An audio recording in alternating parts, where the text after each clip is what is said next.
Your emotions are not your friend. Let me say that again. Your emotions are not your friend. They are not some sacred inner voice guiding you toward truth and happiness. They are biological reactions designed for a world that no longer exists.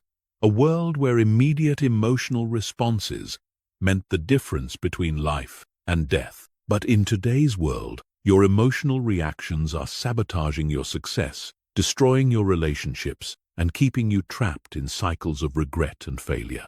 Every single day, you make decisions based on how you feel in the moment. You get triggered by a comment and fire back with something you'll regret. You feel overwhelmed and quit on your goals. You get anxious about a presentation and avoid the opportunity that could change your career.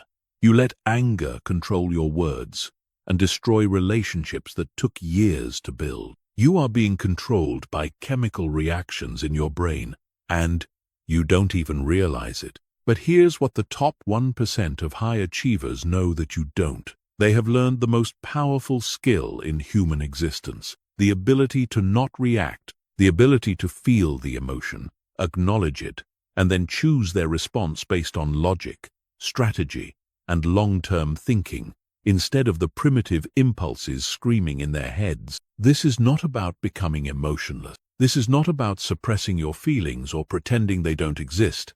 This is about taking back control of your life by mastering the space between stimulus and response, the space where your power lives, the space where your future is determined. By the time you finish this audiobook, you will never be the same person who started listening. You will have the tools, the knowledge, and the mental frameworks to control your emotions instead of being controlled by them. You will learn how to stay calm under pressure, make better decisions when stakes are high, and build the kind of unshakable inner strength that separates winners from everyone else.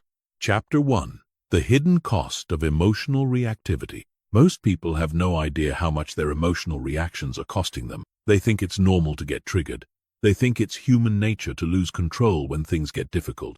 They think that strong emotions are a sign of passion and authenticity. They are wrong, dead wrong, and this delusion is destroying their lives in ways they can't even see. Let me paint you a picture of what emotional reactivity actually looks like in the real world. You're in a meeting with your boss and colleagues. Someone challenges your idea in a way that feels disrespectful. Your heart starts racing. Your face gets hot. The voice in your head starts screaming about how unfair this is, how they don't understand your vision, how they're trying to make you look bad. And before you know it, you're defending yourself with an edge in your voice that makes everyone in the room uncomfortable.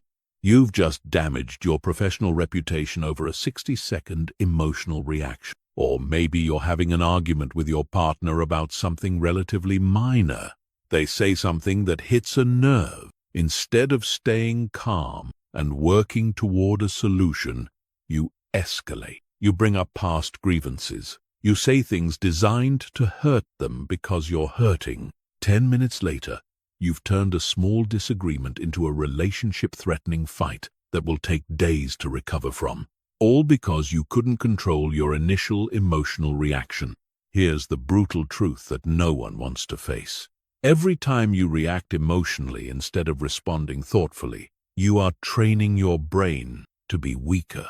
You are reinforcing neural pathways that make you more likely to lose control the next time. You are literally rewiring your brain for failure, for conflict, for regret. And the worst part is that you're doing it voluntarily. The science is clear on this. Every emotional reaction triggers the release of stress hormones like cortisol and adrenaline. These chemicals flood your system, cloud your judgment, and make it impossible to think clearly. But here's what most people don't realize. These hormones don't just disappear when the situation is over. They stay in your system for hours, sometimes days, affecting every decision you make, every interaction you have, every thought that crosses your mind. This means that one emotional reaction in the morning can sabotage your entire day. That argument with your spouse affects how you perform at work. That stressful email triggers a cascade of poor decisions that ripple through your entire week. You become trapped in a cycle of reactivity, where each emotional outburst makes the next one more likely. But the cost goes deeper than just your daily performance. Chronic emotional reactivity literally changes your brain structure. Studies using brain imaging technology show that people who regularly lose emotional control have smaller prefrontal cortexes. This is the part of your brain responsible for rational thinking, planning, and impulse control. In other words, the more you react emotionally, the less capable you become of thinking clearly and making good decisions. The financial cost of emotional reactivity is staggering. Think about every opportunity you've missed because you were too angry, too anxious, or too overwhelmed to think straight. Every relationship you've damaged because you couldn't keep your mouth shut when you were upset. Every goal you've abandoned because you felt discouraged and decided to quit. The compound effect of these losses over a lifetime is devastating. I've worked with executives who have lost millions of dollars because they made decisions while angry. I've seen entrepreneurs destroy partnerships that took years to build because they couldn't control their emotional reactions during negotiations. I've watched brilliant people sabotage their own careers by sending emails they wrote while frustrated or making presentations while anxious. The relationship cost is even more heartbreaking. Every time you lose control emotionally with someone you care about, you withdraw trust from the relationship bank account. You create distance.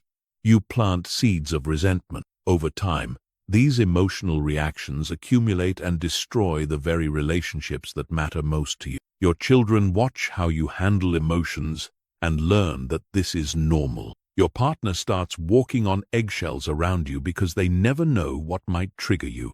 Your colleagues begin to see you as unreliable and unstable. Your reputation becomes one of someone who can't be counted on when things get tough. But perhaps the highest cost of emotional reactivity is what it does to your relationship with yourself. Every time you lose control, you lose respect for yourself. You know that you're capable of more. You know that you could have handled the situation better. But in the moment, you felt powerless against your own emotion. This creates a cycle of self-doubt and shame that erodes your confidence from the inside out. The good news is that this is completely within your control. Emotional reactivity is not your destiny. It's not written in your DNA. It's not an unchangeable part of who you are. It's a habit, and like any habit, it can be broken and replaced with something better. The question is whether you're willing to do the work to change it. Chapter 2. Why your brain is wired to sabotage you. To understand how to control your emotions, you first need to understand why your brain seems determined to make you lose control. The truth is, your emotional responses are not random or meaningless. They are the result of millions of years of evolution, designed to keep your ancestors alive in a world full of immediate physical threats. But the world has changed dramatically, and your brain hasn't gotten the memo. Let me introduce you to the most important part of your brain that you've probably never heard of, the amygdala. This small, almond-shaped structure sits deep in your brain and serves as your personal alarm system.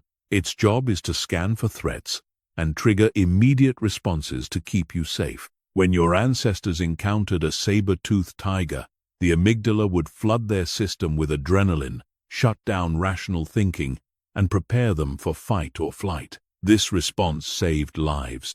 The problem is that your amygdala can't tell the difference between a saber-toothed tiger and an angry email from your boss.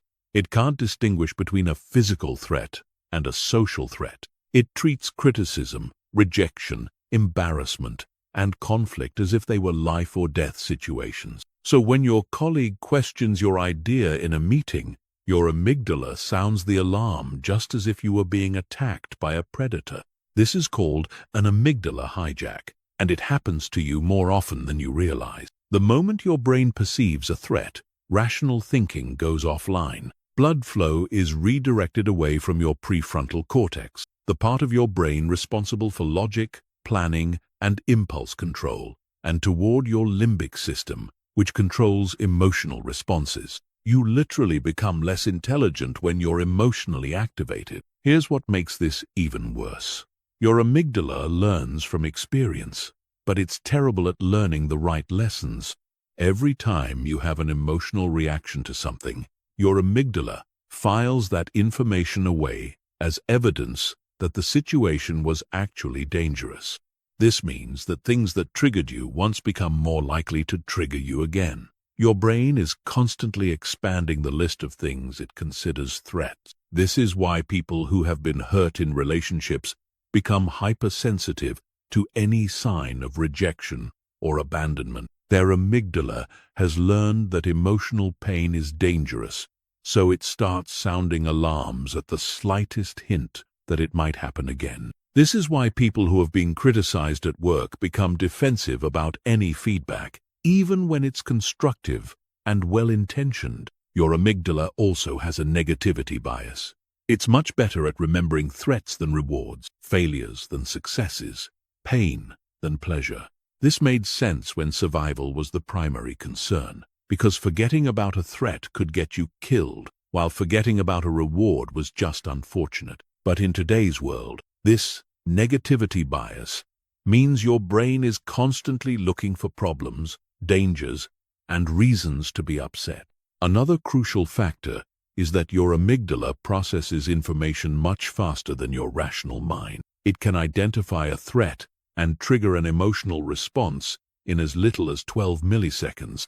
Your prefrontal cortex, the rational part of your brain, takes at least 500 milliseconds to process the same information. This means you're reacting emotionally long before you have a chance to think rationally about what's actually happening.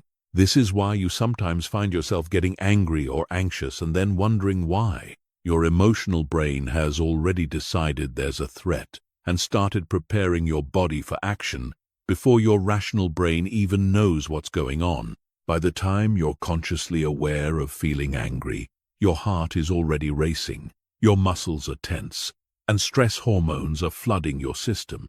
The modern world makes this problem even worse, because we're constantly exposed to low-level stressors that keep our amygdala on high alert. Social media notifications, news headlines designed to trigger fear and outrage, work emails that demand immediate responses, traffic jams, financial pressures, relationship conflicts. Your brain is bombarded with signals that something might be wrong, which keeps your emotional alarm system in a constant state of activation. This chronic state of alert has serious consequences for your ability to think clearly and make good decisions. When your amygdala is constantly activated, it becomes hypersensitive. Things that wouldn't normally bother you start to feel overwhelming. Your threshold for emotional reactions gets lower and lower until even minor inconveniences can trigger major emotional responses. Sleep deprivation makes this even worse.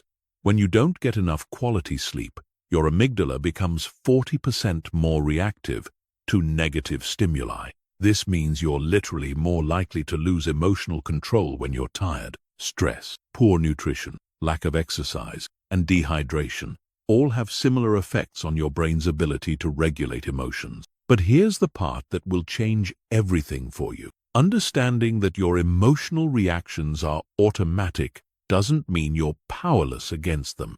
It means you can learn to work with your brain instead of against it. You can train your prefrontal cortex to override your amygdala. You can build new neural pathways that support emotional control instead of emotional reactivity. The key is recognizing that there is always a gap between the trigger and your response. It might be microseconds, but it exists. And in that gap lies your power. That's where you can choose to respond instead of react. That's where you can take back control of your life. Chapter 3. The 4 Levels of Emotional Mastery. Not all emotional control is created equal. Most people think that managing emotions is a simple on-off switch. Either you're in control or you're not. Either you're calm or you're reactive. This black and white thinking is exactly why most people never develop real emotional mastery. True emotional control exists on 4 distinct levels, and understanding these levels is crucial for developing the kind of unshakable inner strength that separates champions from everyone else. Level 1 is unconscious reactivity. This is where most people spend their entire lives. At this level, you are completely at the mercy of your emotions. You feel something, and you immediately act on it without any conscious choice in the matter. Someone says something that bothers you, and you fire back instantly. You feel anxious about a situation, and you avoid it without thinking. You get excited about an opportunity, and you make impulsive decisions that you later regret. People at level 1 don't even realize they have a choice in how they respond to their emotions. They believe that their feelings are facts, that their emotional reactions are justified, and that other people are responsible for how they feel. They say things like, "You made me angry," or "I can't help the way I feel," or "I was just being honest about my emotions." They have zero awareness of the gap between stimulus and response. The problem with level 1 is that it makes you completely unpredictable and unreliable. People never know which version of you they're going to get. You might be calm and reasonable one day and explosive the next, depending on your mood, your stress level, and what's happening in your life. This unpredictability destroys trust in relationships and makes it impossible for others to count on you when things get difficult. Level 2 is conscious reactivity. This is where you become aware that you're having an emotional reaction, but you choose to act on it anyway. You know you're angry. You know you're about to say something you'll regret, but you do it anyway because it feels justified in the moment. You recognize that you're being controlled by your emotions, but you tell yourself that this situation is different, that this time your reaction is warranted. People at level 2 often justify their emotional reactions by focusing on the behavior of others. They say things like, "Yes, I lost my temper, but did you see what they did to me?" Or, "I know I shouldn't have sent that email, but they had it coming." They have awareness but no real control. They see the gap between stimulus and response, but choose not to use it. Level 2 is actually more frustrating than level 1 because you know better, but you still can't seem to stop yourself. You become trapped in a cycle of emotional reactions, followed by guilt and regret, followed by promises to do better next time, followed by more emotional reactions. This creates a pattern of self-disappointment that erodes your confidence and self-respect over time. Level 3 is conscious response. This is where real emotional mastery begins. At this level, you feel the emotion, you recognize it for what it is, and you consciously choose how to respond based on your values and your long-term goals rather than your immediate feelings. You might feel angry, but you choose to speak calmly. You might feel anxious, but you choose to take action anyway. You might feel disappointed, but you choose to focus on solutions rather than dwelling on problems. People at level 3 understand that emotions are information, not instruction. They recognize that feeling angry doesn't mean they have to act angry. They know that feeling anxious doesn't mean they're in actual danger. They have learned to create space between what they feel and how they respond, and they use that space to make choices that align with who they want to be rather than how they happen to feel in the moment. This level requires significant practice and self-awareness. You have to become skilled at recognizing your emotional states as they arise, understanding what triggers them, and having a repertoire of alternative responses ready to deploy. You have to train yourself to pause, breathe, and think before you act. This doesn't happen overnight, but it is absolutely achievable with consistent effort. Level 4 is emotional alchemy. This is the highest level of emotional mastery, where you not only control your response to emotions, but actually transform the emotions themselves. Instead of just managing anger, you transform it into motivation. Instead of just coping with fear, you transform it into excitement. Instead of just dealing with disappointment, you transform it into curiosity. about what you can learn from the experience. People at level 4 have developed such a deep understanding of their emotional patterns that they can often prevent negative emotions from arising in the first place. They have restructured their thinking patterns, their beliefs, and their mental models in ways that naturally generate more positive emotional states. When negative emotions do arise, they have the skills to quickly transform them into something more useful. This level is not about positive thinking or pretending that negative emotions don't exist. It's about developing such mastery over your internal state that you can consciously choose what to feel in any given situation. You become the director of your own emotional experience rather than just an actor reading from a script you didn't write. The journey from level 1 to level 4 doesn't happen in a straight line. You might be at level 3 in some areas of your life and level 1 in others. You might handle work stress like a champion, but completely lose control when dealing with family drama. The goal is not perfection, but progress. Each level represents a significant upgrade in your ability to create the life you want, rather than just reacting to the life that happens to you. Most people never make it past level 2 because they don't understand that emotional mastery is a skill that can be developed. They think that some people are just naturally good at controlling their emotions while others aren't. This is completely false. Emotional control is like physical fitness. Some people might have better genetics, but anyone can get stronger with consistent training. The question you need to ask yourself is this: what level are you operating at right now? And more importantly, what level do you want to be operating at? Because once you make the decision to upgrade your emotional operating system, everything in your life will begin to change. Chapter 4: The Stop Method for Immediate Emotional Control. When you're in the middle of an emotional reaction, when your heart is racing and your mind is spinning, and every instinct in your body is telling you to lash out or run away or do something you'll regret, you need a system. You need a method that you can deploy immediately, in real time, to regain control before you do permanent damage to your relationships, your reputation, or your goal. Most advice about emotional control is useless in these moments because it requires you to think clearly when thinking clearly is exactly what you can't do. When you're emotionally hijacked, your prefrontal cortex is offline. You can't access complex strategies or remember detailed framework. You need something simple, something automatic, something that works even when your rational mind has temporarily left the building. This is where the STOP method comes in. 4 letters that represent 4 actions you can take in sequence to interrupt an emotional reaction and regain control of yourself before you make decisions you'll regret. This method is based on decades of neuroscience research and has been tested in the most high-pressure situations imaginable, from emergency rooms to battlefields to boardrooms. S stands for stop. The moment you notice that you're having an emotional reaction, you must physically stop whatever you're doing. If you're typing an angry email, take your hands off the keyboard. If you're in the middle of an argument, close your mouth. If you're about to make an impulsive decision, step away from the situation.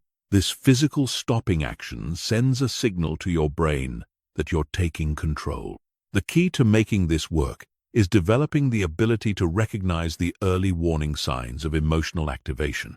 Your body always gives you clues before your emotions completely take over. Your heart starts beating faster. Your muscles tense up.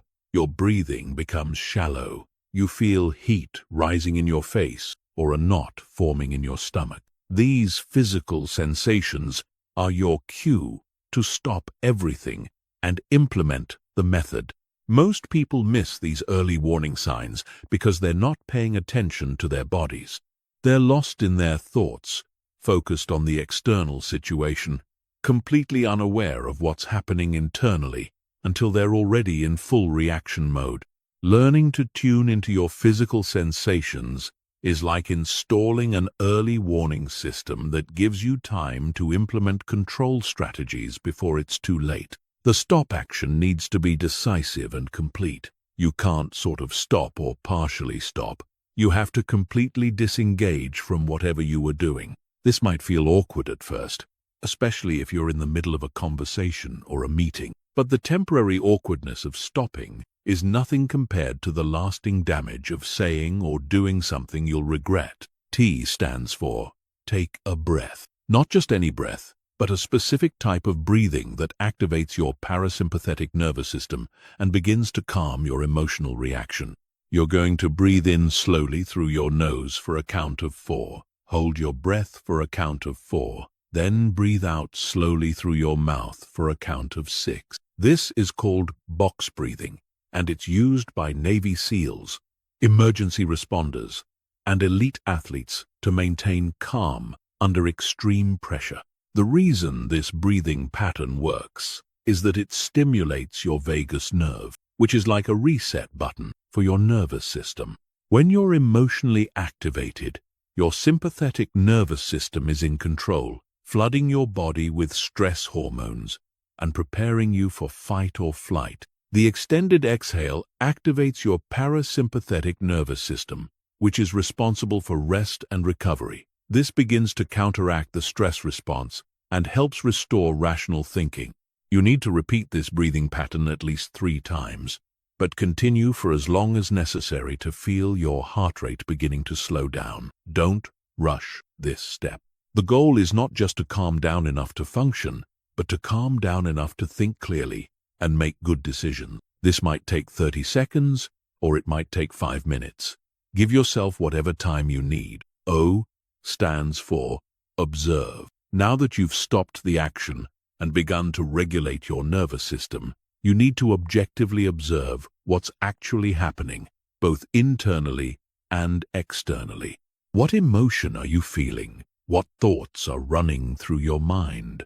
What physical sensations are you experiencing? What is actually happening in the external situation, as opposed to what you're interpreting or assuming is happening? This observation step is crucial because emotional reactions are often based on interpretations rather than facts.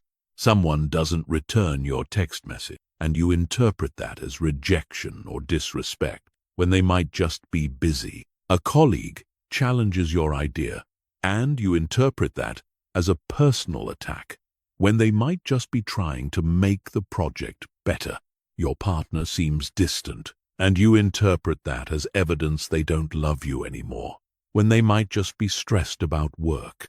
During the observe step, you want to separate facts from interpretation. What did the person actually say or do? What evidence do you have for the story you're telling yourself about their motivations or intentions? What other explanations might exist for their behavior? This process of objective observation helps you see the situation more clearly and often reveals that your emotional reaction was based on assumptions rather than reality. You also want to observe your own internal state with curiosity rather than judgment. Don't beat yourself up for having an emotional reaction. Don't tell yourself you shouldn't feel the way you feel. Just notice what's happening with the same objective interest you might have in watching a nature documentary. This emotional is arising. This thought pattern is active. This physical sensation is present. Information, not evaluation. P stands for proceed. Now that you've stopped the reactive behavior, regulated your nervous system, and objectively observed the situation, you can proceed with a conscious response rather than an unconscious reaction. But this doesn't mean jumping right back into action. The proceed step involves making a conscious choice about how you want to respond based on your values, your goals, and your long-term interests, rather than your immediate emotional impulse. Ask yourself what response would be most aligned with the person you want to be and the outcome you want to create. If your goal is to maintain a good relationship with this person, what response would serve that goal? If your goal is to solve a problem, what response would be most effective? If your goal is to maintain your reputation and integrity, what response would support that goal? Sometimes the best choice in the proceed step is to not respond at all, at least not immediately. You might decide that you need more information before you can respond effectively. you might realize that you're still too emotionally activated to respond in a way that aligns with your values. You might determine that the situation doesn't actually require a response from you at all. Other times, the proceed step might involve having a conversation, but approaching it differently than you would have if you had reacted immediately. Instead of defending yourself, you might ask questions to better understand the other person's perspective. Instead of making accusations, you might express how you interpreted their words or actions and ask for clarification. The stop method becomes more powerful the more you practice it. At first, you might only remember to use it after you've already reacted emotionally. That's normal and still valuable because it helps you develop awareness of your patterns. Gradually, you'll start to catch yourself earlier in the process, maybe after you've started to react, but before you've done serious damage. Eventually, you'll be able to implement the method as soon as you notice the early warning signs of emotional activation. The goal is not to never have emotional reactions. The goal is to never let those reactions control your behavior in ways that work against your best interest. The stop method gives you the tools to create space between stimulus and response, and in that space lies your power to create the life you want rather than just reacting to the life that happens to you. Chapter 5. Advanced Techniques for Emotional Regulation. Once you've mastered the stop method and can reliably catch yourself before emotional reactions spiral out of control, you're ready for the advanced techniques that separate true masters of emotional regulation from people who just have basic impulse control. These techniques go beyond damage control and move into the realm of emotional optimization, where you don't just manage your emotions but actually use them as tools for peak performance and enhanced decision-making. The first advanced technique is cognitive reframing. This is the ability to consciously change how you interpret a situation in order to change your emotional response to it. Most people think their emotions are caused by external events, but the truth is that emotions are caused by your interpretation of events. Change your interpretation, and you change your emotional experience. Let me give you a concrete example. Imagine you're giving a presentation, and you notice that several people in the audience are looking at their phones. Your initial interpretation might be that they're bored, that your presentation is terrible, that you're failing. This interpretation triggers feelings of anxiety, embarrassment, and self-doubt. But what if you reframed the situation? What if you interpreted their phone usage as evidence that they're so engaged with your ideas that they're taking notes or looking up related information? Suddenly, the same external situation triggers completely different emotion. The key to effective cognitive reframing is developing multiple plausible interpretations for any given situation. When something happens that triggers a negative emotional response, force yourself to come up with at least 3 alternative explanations for what's happening. One interpretation that's more positive than your initial reaction, one that's more negative, and one that's completely neutral. This exercise isn't about lying to yourself or engaging in positive thinking. It's about recognizing that your initial interpretation of events is often not the only possible interpretation, and it's usually not the most accurate one. Your brain has a tendency to jump to conclusions based on incomplete information, past experiences, and cognitive biases. Reframing forces you to consider other possibilities and choose the interpretation that's most useful for your goals and well-being. The second advanced technique is emotional labeling. This involves becoming extremely precise about identifying and naming your emotional states. Most people have a very limited emotional vocabulary. They know they feel good or bad, happy or sad, but they can't distinguish between frustration and disappointment, between anxiety and excitement, between anger and hurt.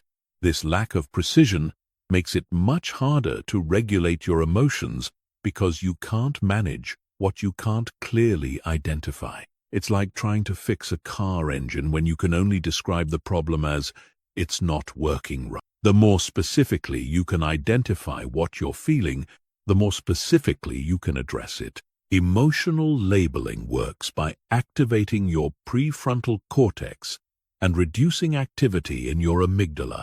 When you put a precise name to an emotion, you literally change your brain state in ways that make the emotion less overwhelming and more manageable. Research shows that people who regularly practice emotional labeling have better emotional regulation, lower stress levels, and improved decision-making abilities. To develop this skill, start by expanding your emotional vocabulary. Instead of just feeling bad, get specific. Are you feeling disappointed, frustrated, overwhelmed, anxious, angry, hurt, or something else entirely?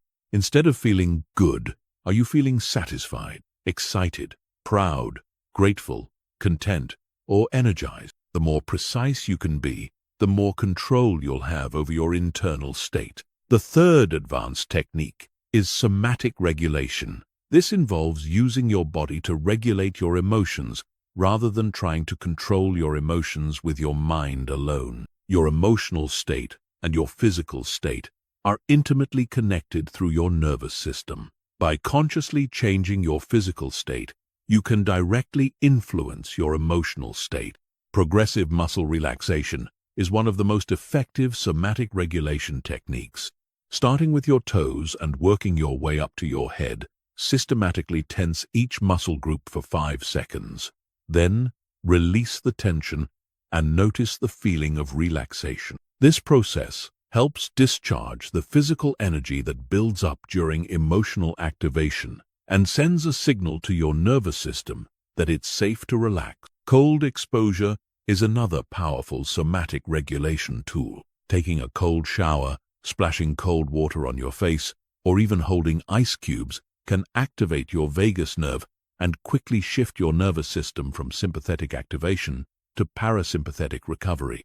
The shock of the cold forces your body to adapt, which builds resilience and improves your ability to handle stress and emotional intensity.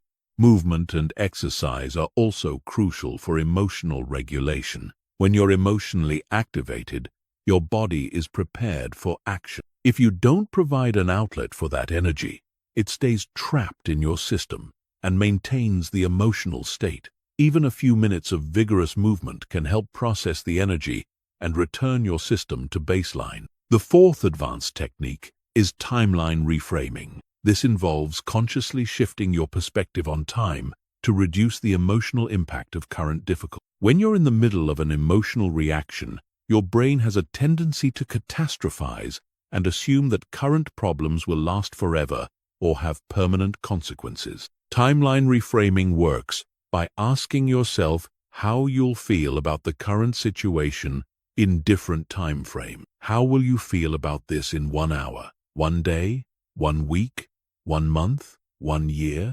This exercise helps put temporary problems in perspective and reduces the emotional charge around them. You can also use timeline reframing to connect with your future self. Imagine yourself 5 years from now, having successfully navigated this situation and many others like it. What advice would that future version of yourself give you about how to handle the current challenge? This perspective often reveals that the situation is less serious than it initially appeared and suggests more effective responses than emotional reactivity. The fifth advanced technique is energy management. This recognizes that your capacity for emotional regulation is not unlimited. You have a finite amount of mental energy each day, and emotional regulation requires a significant portion of that energy. If you're constantly having to regulate intense emotions, you'll eventually experience decision fatigue and lose the ability to maintain control. Energy management involves being strategic about when and where you expend your emotional regulation resources. This might mean avoiding certain people or situations when you're already stressed or tired. It might mean scheduling difficult conversations for times when you're most mentally fresh. It might mean building recovery time into your day to restore your emotional regulation capacity. Sleep, nutrition, exercise, and stress management all play crucial roles in maintaining your emotional regulation energy. When you're sleep-deprived, hungry, sedentary, or chronically stressed, your capacity for emotional control is dramatically reduced. Taking care of your physical health is not separate from emotional mastery. It's an essential component of it.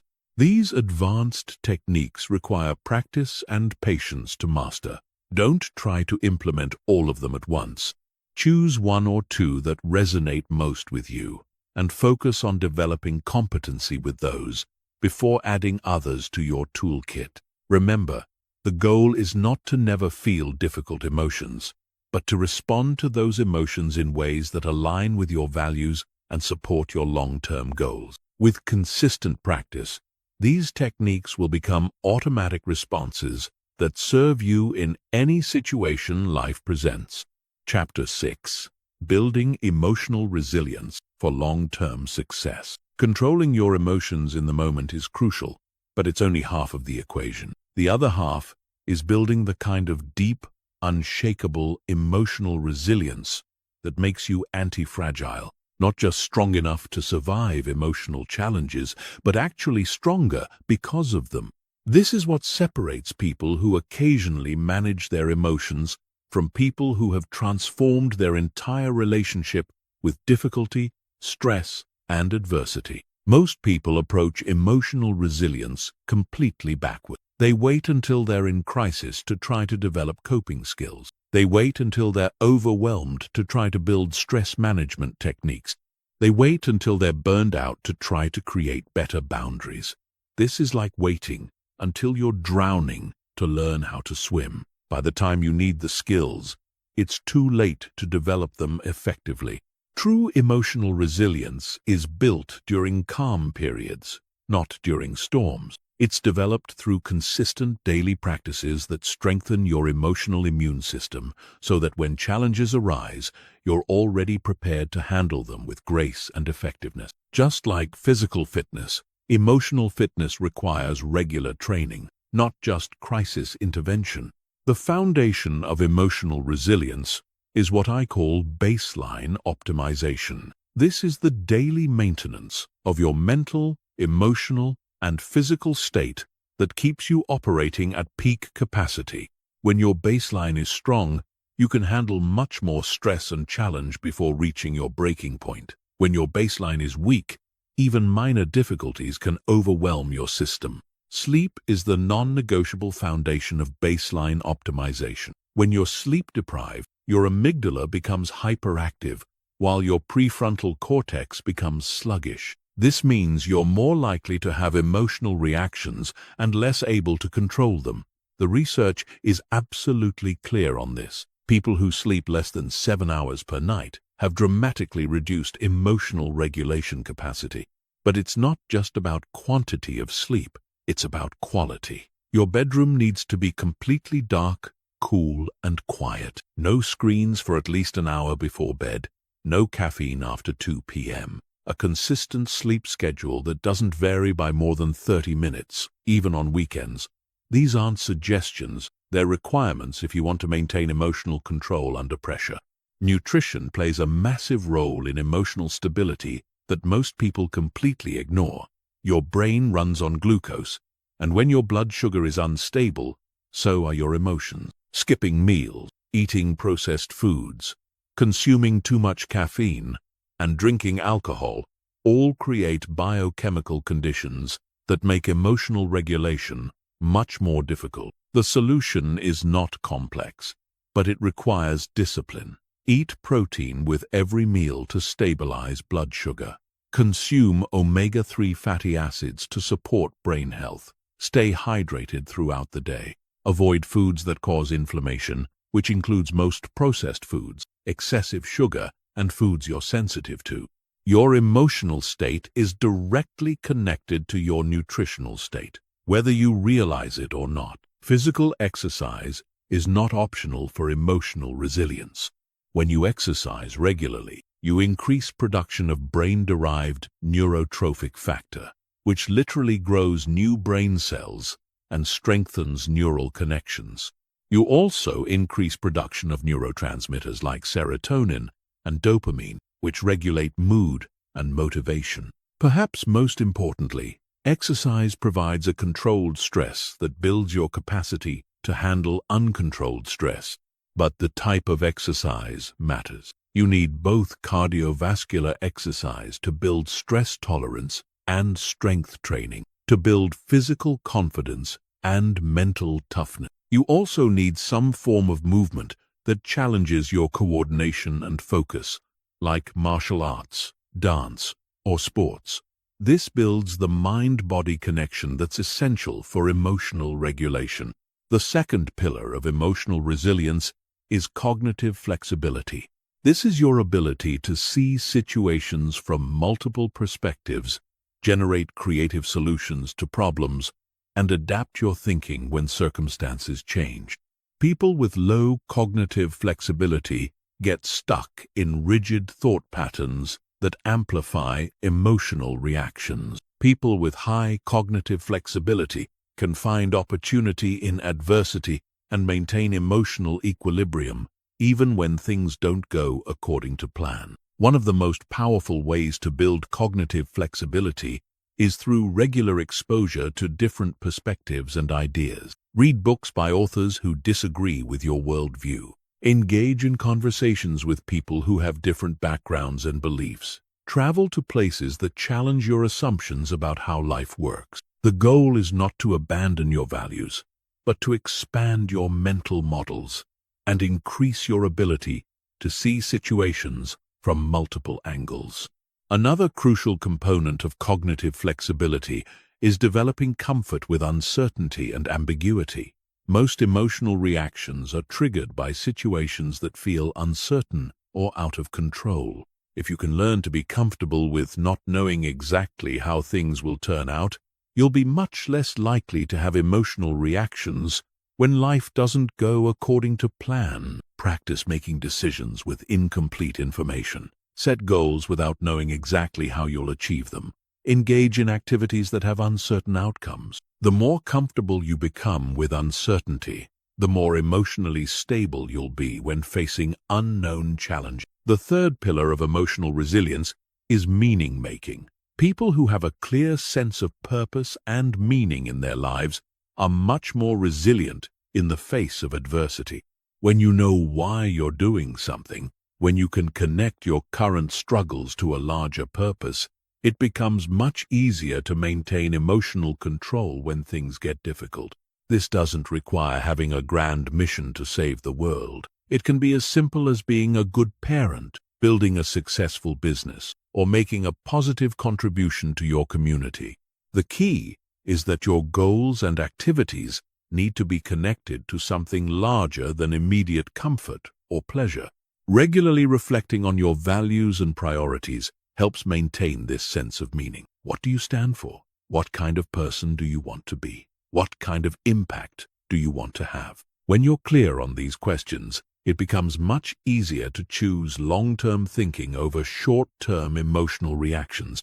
The fourth pillar of emotional resilience is social connection. Humans are social creatures, and isolation makes emotional regulation much more difficult. Having strong, supportive relationships provides both emotional resources during difficult times and accountability that helps you maintain high standards for your behavior.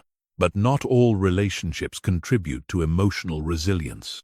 Relationships with people who are constantly dramatic, negative, or emotionally volatile will drain your emotional energy and make it harder for you to maintain control. You need relationships with people who model emotional maturity and who bring out the best in you rather than triggering your worst impulses. This means being intentional about who you spend time with. Minimize contact with people who consistently create chaos and drama in their lives. Invest more time and energy in relationships with people who are growing, learning, and working to become better versions of themselves. Your emotional state is heavily influenced by the emotional states of the people around you. The fifth pillar of emotional resilience is what I call strategic stress exposure. Just like your muscles need progressive overload to grow stronger, your emotional regulation system needs controlled challenges to develop greater capacity. If you only practice emotional control during easy times, You won't have the strength to maintain it during difficult times. This means intentionally putting yourself in situations that are slightly outside your comfort zone on a regular basis. Take on projects that are challenging but achievable. Have difficult conversations that you've been avoiding. Set goals that require you to grow beyond your current capabilities. The key is to choose your challenges rather than letting life choose them for you. Cold exposure, public speaking, martial arts training, endurance sports, and meditation retreats are all excellent forms of strategic stress exposure. They put you in controlled situations where you have to manage discomfort, uncertainty, and challenge while maintaining composure and focus. The final pillar of emotional resilience is recovery and restoration. Your emotional regulation system, like any high-performance system, needs regular maintenance and recovery. If you're constantly pushing without taking time to restore your energy, you'll eventually burn out and lose the ability to maintain emotional control. This means building regular recovery practices into your daily and weekly routine. Daily meditation or mindfulness practice. Weekly time in nature without technology. Monthly periods of complete disconnection from work and social media.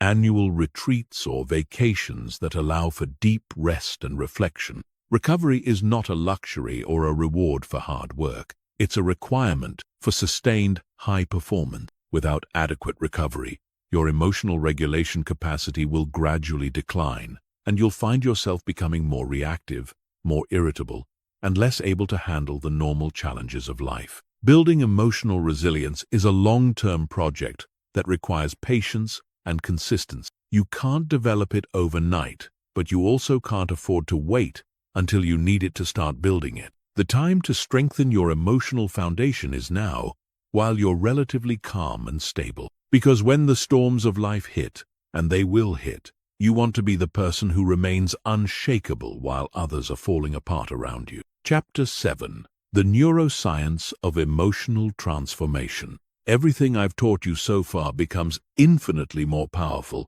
when you understand what's actually happening in your brain when you practice emotional control. This isn't just feel-good psychology or ancient wisdom, though both have their place. This is hard science. Measurable, repeatable, documented changes in brain structure and function that occur when you consistently practice the techniques of emotional mastery. Understanding the neuroscience behind emotional transformation serves two crucial purposes. First, it gives you confidence that the work you're doing is actually creating real, lasting change, not just temporary improvements. Second, it helps you optimize your practice by understanding which specific actions create the most significant neurological changes. Let's start with neuroplasticity, which is your brain's ability to reorganize itself by forming new neural connections throughout your life. For most of human history, scientists believed that adult brains were fixed and unchangeable. If you had certain emotional patterns or tendencies, you were stuck with them for life. We now know this is completely false. Your brain is constantly rewiring itself based on your thoughts, emotions, and behavior. Every time you choose a thoughtful response over an emotional reaction, you strengthen the neural pathways associated with self-control and weaken the pathways associated with reactivity. Every time you practice the stop method, you're literally building new brain circuitry that makes emotional control easier and more automatic. The key insight is that your brain doesn't distinguish between what you're thinking about and what you're actually experiencing. When you mentally rehearse staying calm under pressure, your brain creates the same neural connections as if you had actually stayed calm under pressure. This means you can accelerate your emotional development by regularly visualizing yourself handling challenging situations with grace and composure. The most dramatic neuroplastic changes occur in the prefrontal cortex, which is your brain's executive center. This region is responsible for planning, decision-making, impulse control, and emotional regulation. People who regularly practice emotional control techniques show increased gray matter density in this area, meaning they literally have more brain tissue dedicated to rational thinking and self-control. Meanwhile, the amygdala, your brain's alarm system, actually shrinks in people who practice emotional regulation. This doesn't mean you become emotionless. It means your threat detection system becomes more accurate and less likely to trigger false alarms. You develop the ability to distinguish between real threats that require immediate action and perceived threats that can be handled through thoughtful response. The anterior cingulate cortex is another crucial region that changes with emotional training. This area is responsible for attention regulation and conflict monitoring. It helps you notice when you're having an emotional reaction and redirects your attention toward more constructive responses. People with stronger anterior cingulate cortexes are better at catching themselves before emotional reactions spiral out of control. The insula, which processes bodily sensations and connects them to emotional experiences, also becomes more developed in people who practice emotional awareness. This enhanced body awareness is what allows you to notice the early warning signs of emotional activation before they become full-blown reactions. You become more sensitive to changes in heart rate, muscle tension, breathing patterns, and other physical indicators of emotional state. One of the most fascinating discoveries in neuroscience is that emotional regulation practice actually changes the default mode network of your brain. This is the network of brain regions that's active when you're not focused on a specific task, often called the monkey mind, because it tends to jump from thought to thought without direction. In people who don't practice emotional control, the default mode network tends to generate repetitive, often negative thought patterns. Worry, rumination, self-criticism, and anxiety become the brain's default state. But in people who regularly practice emotional regulation techniques, the default mode network becomes quieter and more peaceful. Their baseline state becomes calm and centered, rather than agitated and reactive. The neurotransmitter systems in your brain also undergo significant changes with emotional training. Serotonin, which regulates mood and social behavior, increases with regular practice of emotional control techniques. Dopamine, which governs motivation and reward, becomes more stable and less dependent on external validation.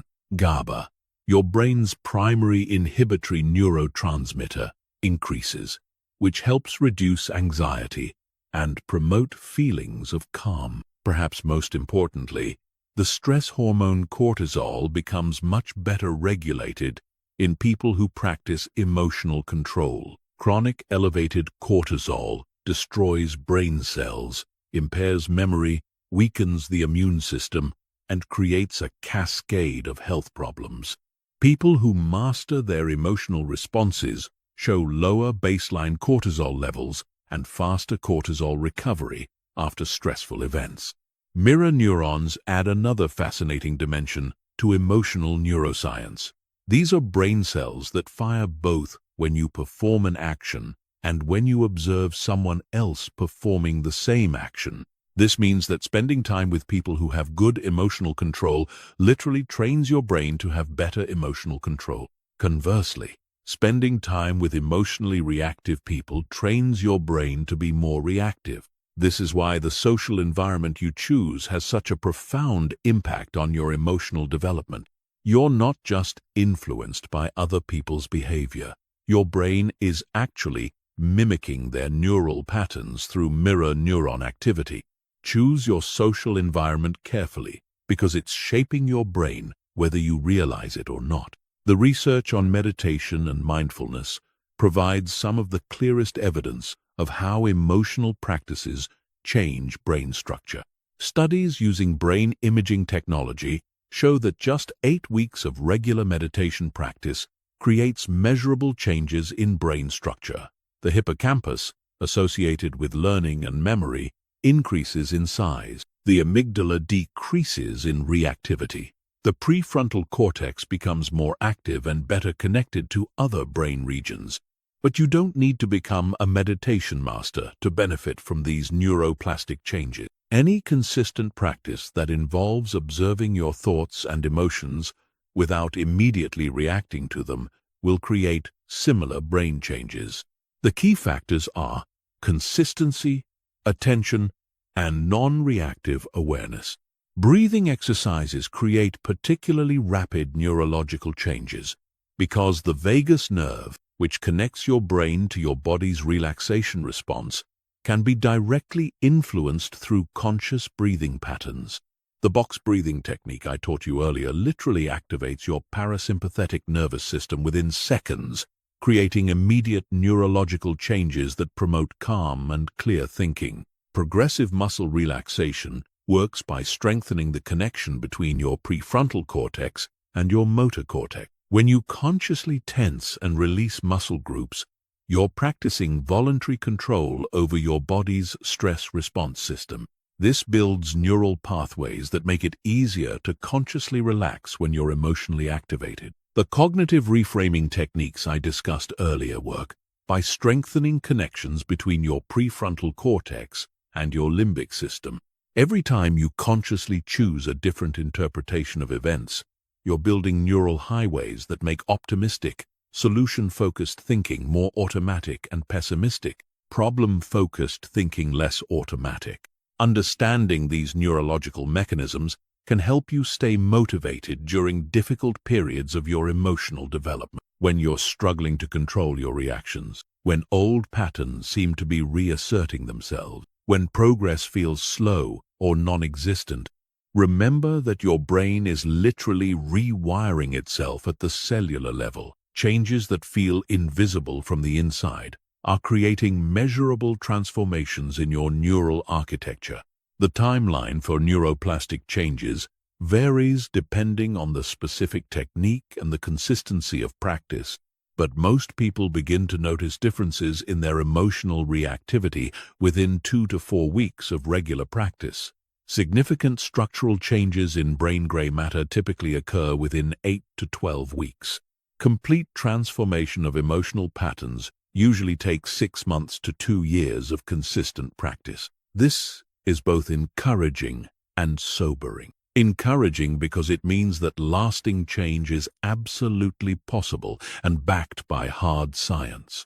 Sobering because it means there are no shortcuts or quick fixes. Emotional mastery requires the same kind of patient, consistent training as physical fitness or musical skill. But here's what makes it all worthwhile. Once these neural changes become established, they tend to be permanent. Unlike temporary behavior modifications that require constant effort to maintain, neuroplastic changes create new baseline patterns that become your brain's default mode of operation. The person who struggles to control their emotions becomes the person who naturally responds with wisdom and composure.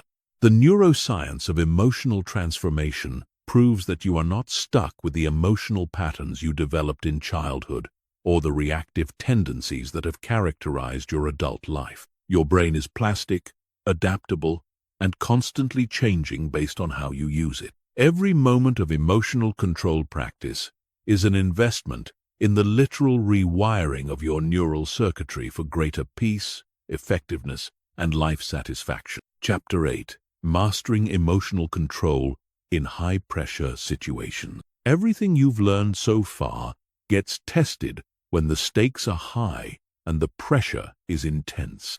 It's one thing to practice emotional control during your morning meditation or when you're having a minor disagreement with a coworker.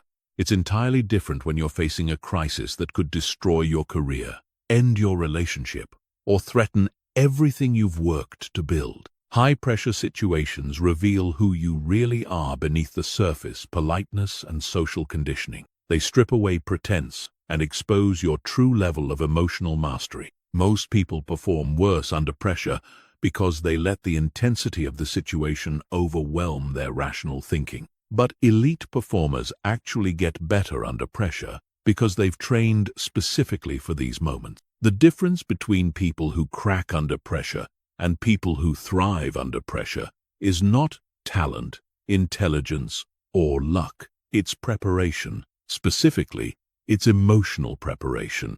When you've trained your nervous system to remain calm and your mind to think clearly during intense situations, pressure becomes an advantage rather than a liability. The first key to pressure performance is understanding that pressure is not external, it's internal. The situation itself is neutral.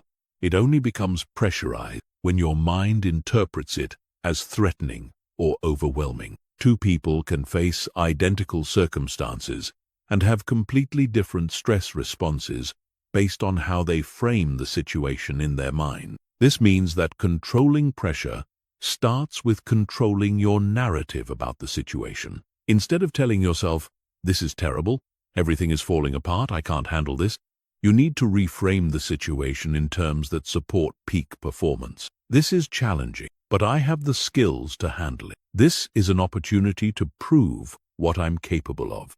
This is exactly the kind of situation I've been training for." Elite athletes, emergency responders, and special forces operators all use this kind of reframing to maintain peak performance under extreme pressure. They don't pretend that dangerous or difficult situations aren't actually dangerous or difficult. They acknowledge the reality of the situation while choosing interpretations that enhance rather than diminish their performance. The second key to pressure performance is physiological preparation. Your body's stress response system needs to be trained to handle intense activation without becoming overwhelmed. This is where the concept of stress inoculation becomes crucial. Just like vaccines expose your immune system to small amounts of a pathogen to build resistance, stress inoculation exposes your nervous system to controlled amounts of stress to build resilience. Cold exposure is one of the most effective forms of stress inoculation. When you deliberately expose yourself to cold water or cold air, you activate the same stress response systems that are triggered during high-pressure situations. But because you're choosing the exposure voluntarily, you can practice maintaining calm and clear thinking while your body is in a state of physiological stress. The key is not just to endure the cold, but to practice specific emotional control techniques while exposed to it. Breathe slowly and deeply. Relax your muscles. Maintain positive self-talk. Keep your mind focused on the present moment rather than anticipating how much longer the exposure will last. These are exactly the same skills you need during high-pressure situations. High-intensity exercise serves a similar function. When you push yourself to your physical limits during workouts, you're training your ability to maintain mental discipline while your body is under extreme stress. The discomfort you feel during intense exercise is similar to the discomfort you feel during high-pressure situations. Learning to stay mentally tough during physical challenges translates directly to staying mentally tough during emotional challenges. The third key to pressure performance is attention management. Under pressure, your mind tends to scatter in multiple directions simultaneously. You start thinking about all the things that could go wrong, all the people who are watching, all the consequences of failure. This divided attention makes it impossible to perform at your best because peak performance requires complete focus on the task at hand. The solution is to develop what I call laser focus. This is the ability to concentrate all of your mental energy on the specific actions you need to take right now, in this moment, to handle the situation effectively. Everything else becomes irrelevant background noise that you acknowledge but don't engage with. Developing laser focus requires practice during low-pressure situations. Set a timer for 10 minutes and choose a single task to focus on completely. Every time your mind wanders to something else, gently bring your attention back to the task. Start with simple tasks like reading a book or doing basic math problems.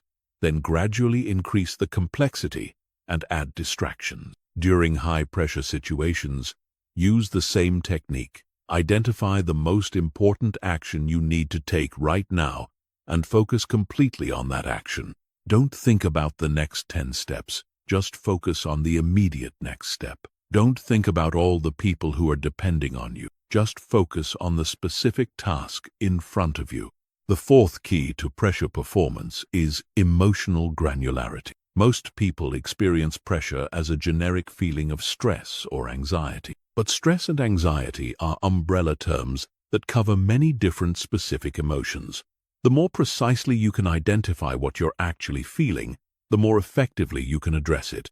Are you feeling anxious about the outcome, or are you feeling excited about the challenge? Are you feeling overwhelmed by the complexity of the situation, or are you feeling focused by the clarity of what needs to be done? Are you feeling afraid of failure, or are you feeling motivated to succeed? The physiological sensations might be similar, but the meanings and the appropriate responses are very different. Practice emotional labeling during calm periods so that you can access this skill during intense periods. Keep an emotion journal where you identify specific emotions you experience throughout the day. Learn the difference between frustration and disappointment, between anxiety and excitement, between anger and hurt. The more nuanced your emotional vocabulary becomes, the more precisely you can regulate your emotional state. The fifth key to pressure performance is process focus versus outcome focus. Under pressure, most people become obsessed with results. They think constantly about whether they're going to succeed or fail, what other people will think, what the consequences will be. This outcome focus creates additional pressure and divides attention away from the actions that actually determine the outcome. Elite performers focus on process rather than outcomes. They concentrate on executing the specific skills and strategies they've trained, trusting that good processes will lead to good outcomes. A surgeon focuses on making precise incisions, not on whether the patient will survive. A pilot focuses on following proper procedures, not on whether the plane will crash. A negotiator focuses on asking good questions and listening carefully, not on whether they'll get the deal. This process focus is liberating because it puts you in control of what you can actually control. You can't directly control outcomes, which always depend partly on factors outside your influence. But you can control your effort, your attention, your technique, and your attitude. When you focus on these controllable factors, pressure decreases and performance improves. The sixth key to pressure performance is contingency planning. One of the reasons high-pressure situations feel so overwhelming is that they often involve unexpected developments that we haven't prepared for. When you don't know how you'll respond if things go wrong, the uncertainty itself becomes a source of additional pressure.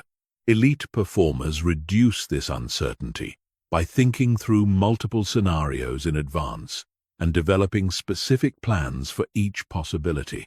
They ask themselves, what will I do if this happens? What about if that happens? How will I respond if everything goes wrong? This mental rehearsal builds confidence and reduces the cognitive load during actual high-pressure situations. But contingency planning has to be balanced with present-moment focus. You want to have plans ready for different scenarios, but once you're in the situation, you need to focus on executing your current plan rather than constantly second-guessing and revising. The time for planning is before the pressure situation, not during it. The final key to pressure performance is recovery and reflection. High-pressure situations take a significant toll on your mental and emotional resources, even when you handle them well. If you don't deliberately recover and process the experience, you'll gradually become more vulnerable to pressure rather than more resilient. After any high-pressure situation, take time to deliberately decompress. Use breathing exercises, physical movement, or relaxation techniques to help your nervous system return to baseline. Avoid making major decisions or engaging in additional stressful activities until you've had time to recover. Then, once you've recovered, reflect on the experience with curiosity rather than judgment. What worked well? What could you improve? What did you learn about yourself and your capabilities? How can you apply these lessons to future high-pressure situations? This reflection process helps consolidate the learning and builds confidence for handling similar situations in the future. Remember, pressure is a privilege. It means you're in situations that matter, facing challenges that are worthy of your best effort. Most people spend their lives avoiding pressure and therefore never discover what they're truly capable of. When you learn to thrive under pressure, you gain access to opportunities and achievements that are impossible for people who crumble when the stakes are high. Chapter 9. Transforming negative emotions into fuel for success.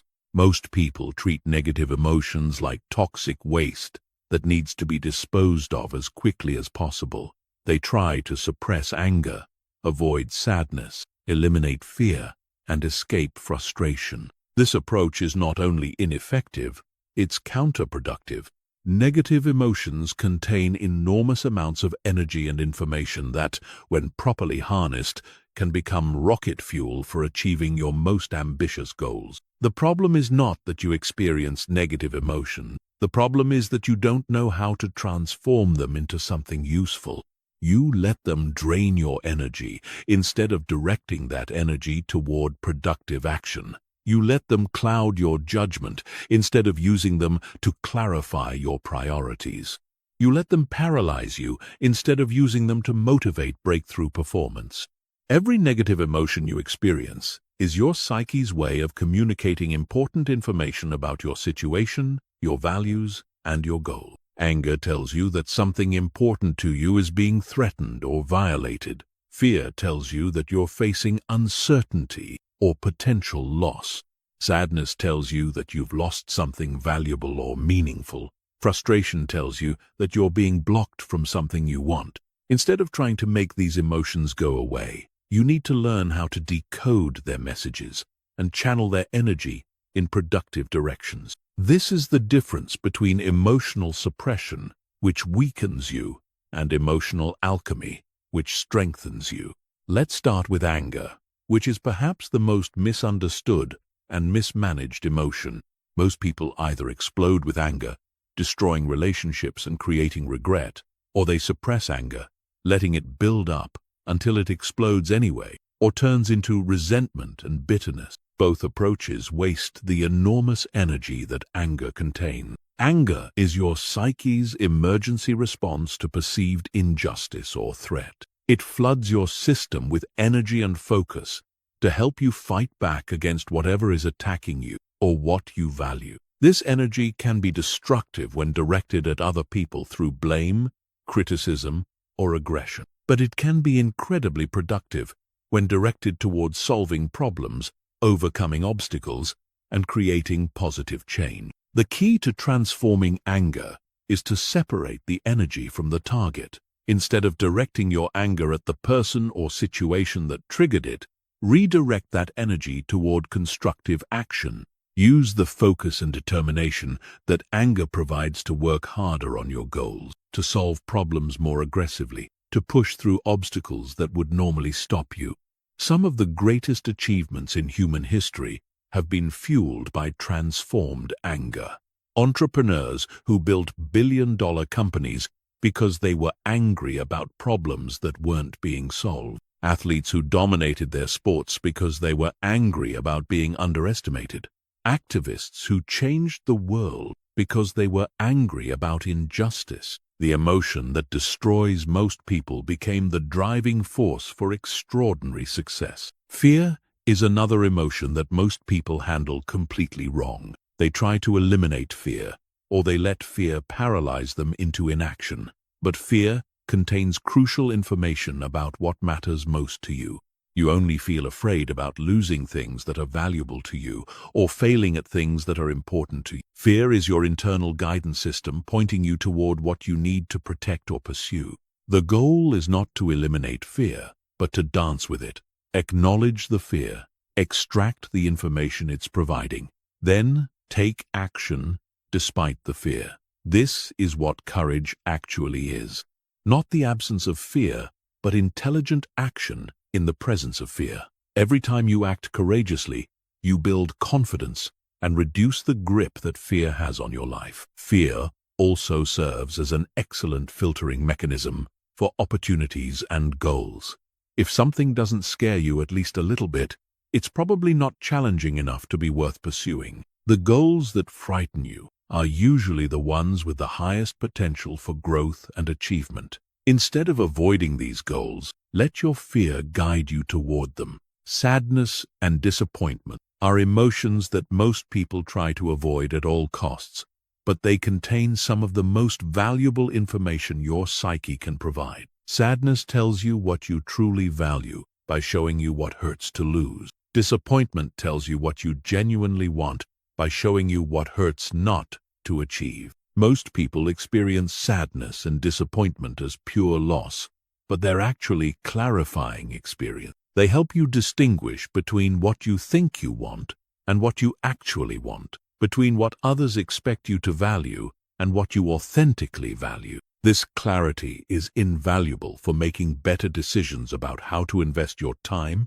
energy, and resources. Sadness also creates empathy and connection with others who have experienced similar losses. Many of the most meaningful relationships and the most impactful contributions are born from shared experiences of sadness and recovery. Instead of viewing sadness as weakness, recognize it as a sign of your capacity to love deeply and care authentically. Frustration is perhaps the most commonly experienced negative emotion in modern life, and it's also the most commonly wasted. Frustration arises when there's a gap between where you are and where you want to be, between what's happening and what you want to happen.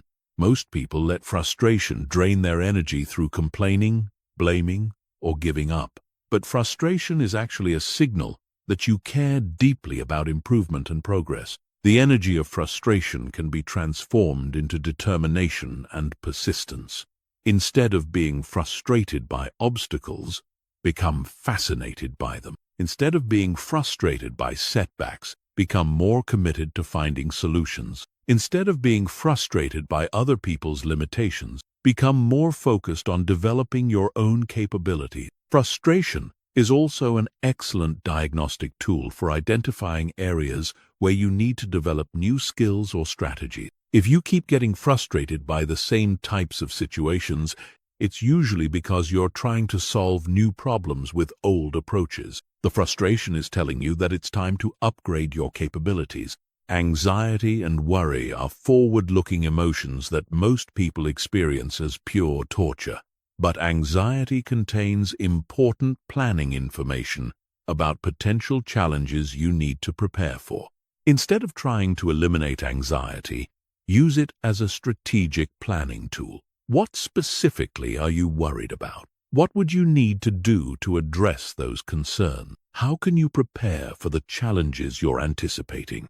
The key is to transform vague anxiety into specific action plans. Most anxiety is caused by unclear threats and uncertain timelines. When you force yourself to get specific about what you're worried about and what you can do about it, anxiety often transforms into useful preparation. Worry becomes productive when it leads to preparation and counterproductive when it leads to rumination. The difference is action. Productive worry asks, "What can I do to prepare for this potential problem?" Counterproductive worry asks, "What if this terrible thing happens?" Over and over, without generating any useful responses. Guilt and shame are perhaps the most painful emotions to experience, but they also contain some of the most important information about your values and integrity. Guilt tells you when your actions don't align with your values. Shame tells you when your behavior doesn't align with your identity. Both emotions are painful precisely because they indicate misalignment between who you are and who you want to be. Instead of trying to escape guilt and shame, use them as course correction signals. What do these emotions tell you about what you value? What changes do you need to make to better align your actions with your values? How can you use this information to become more consistent with your highest self? The key to transforming any negative emotion is to approach it with curiosity rather than resistance. Instead of asking, "How can I make this feeling go away?" ask, "What is this feeling trying to tell me? How can I use this energy productively?" What action can I take that honors the message while moving me toward my goals? This transformation requires practice and patience. Your habitual response to negative emotions has been reinforced over many years, and it won't change overnight. But every time you choose to transform, rather than suppress or indulge a negative emotion, you build the neural pathways that make this process more automatic. The goal is not to become someone who never experiences negative emotions. The goal is to become someone who can quickly and effectively transform those emotions into fuel for positive action. When you master this skill, you'll discover that setbacks become setups, obstacles become opportunities, and the very experiences that break most people become the experiences that make you stronger. Chapter 10. Building Unshakable Confidence Through Emotional Mastery. Confidence is not what most people think it is. It's not the absence of doubt or fear.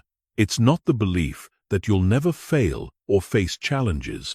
It's not the feeling that you're better than other people or that success is guaranteed. Real confidence is something much deeper and more powerful than any of these surface-level definitions. True confidence is the unshakable knowledge that you can handle whatever life throws at you.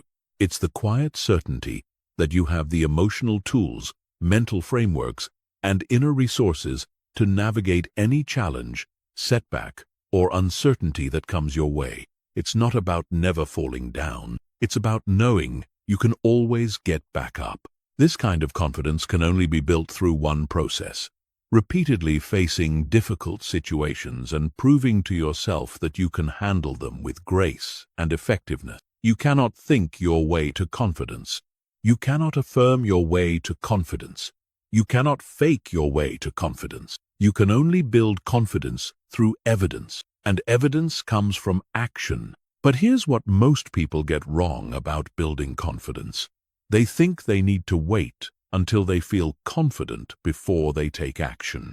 They think confidence is a prerequisite for facing challenges rather than a result of facing challenges. This backwards thinking keeps them trapped in cycles of self-doubt and limitation, because they're waiting for a feeling that can only come from doing the very things they're afraid to do. The confidence-building process works in reverse. You take action despite feeling uncertain or afraid. You handle the situation better than you expected. You extract the lessons and grow stronger. Your brain updates its assessment of your capabilities. Your confidence increases. Then you're ready to take on slightly bigger challenges, and the cycle continues. This is why emotional mastery is the foundation of unshakable confidence. When you know you can control your reactions regardless of what happens, when you know you can stay calm under pressure, when you know you can think clearly even when emotions are running high, you develop an inner certainty that makes you nearly impossible to shake. Most people's confidence is built on external factors that they can't control. They feel confident when things are going well, when other people approve of them, when they're successful by conventional standards. But this kind of confidence is fragile because it depends on circumstances that can change at any moment. Real confidence is built on internal factors that you can control. The first pillar of unshakable confidence is emotional self-reliance. This is the knowledge that your emotional state is not dependent on other people's behavior, external circumstances, or unpredictable events. You know that you can generate the emotional states you need through your own thoughts, actions, and practices. You don't need other people to make you feel good about yourself, and you don't let other people's negativity drag you down. Emotional self-reliance is built through consistent practice of the emotional regulation techniques you've learned. Every time you successfully manage your emotional state during a challenging situation, you prove to yourself that you have this capability. Every time you choose your response rather than reacting automatically, you build evidence that you're in control of your inner experience. This doesn't mean you become emotionally disconnected from others or that you don't care about relationships. It means you engage with others from a position of strength rather than neediness. You contribute to relationships rather than draining them. You're able to be genuinely supportive of others, because you're not constantly seeking support for yourself. The second pillar of unshakable confidence is competence building. Confidence without competence is just delusion. You need to actually be good at things that matter. You need to develop real skills, real knowledge, and real abilities that create genuine value in the world. But competence building is not just about technical skills. It's about developing the meta skills that make you effective in any domain. Problem solving is perhaps the most important meta skill for building confidence. When you know you can figure things out, when you have a systematic approach to breaking down complex challenges and finding solutions, you become much more willing to take on difficult situations. You're not intimidated by unfamiliar problems because you trust your ability to learn and adapt. Communication is another crucial meta skill. When you can express your ideas clearly, listen effectively, and navigate difficult conversations with skill, you become much more confident in social and professional situations. You're not afraid of conflict because you know how to handle it constructively. You're not intimidated by authority figures because you know how to communicate with respect while maintaining your own dignity. Learning agility is the meta skill that makes all other skills possible. This is your ability to quickly acquire new knowledge and capabilities as situations require. When you know you can learn anything you need to learn, you're not limited by your current knowledge base. You become confident about taking on challenges that require skills you don't yet have because you trust your ability to develop those skills. The third pillar of unshakable confidence is integrity alignment. This is the consistency between your values, your words, and your actions. When these three elements are aligned, you develop an inner strength that makes you nearly impossible to shake because you know you're living authentically. When they're misaligned, you feel weak and uncertain because you're not sure who you really are or what you really stand for. Most people compromise their integrity gradually through small decisions that seem insignificant at the time. They tell little lies to avoid discomfort. They make commitments they don't intend to keep. They act in ways that contradict their stated values. Each compromise weakens their inner foundation and erodes their confidence. Building integrity alignment requires ruthless honesty about what you actually value versus what you think you should value. It requires making your word mean something by only making commitments you intend to keep. It requires having the courage to act in accordance with your values even when it's difficult or costly.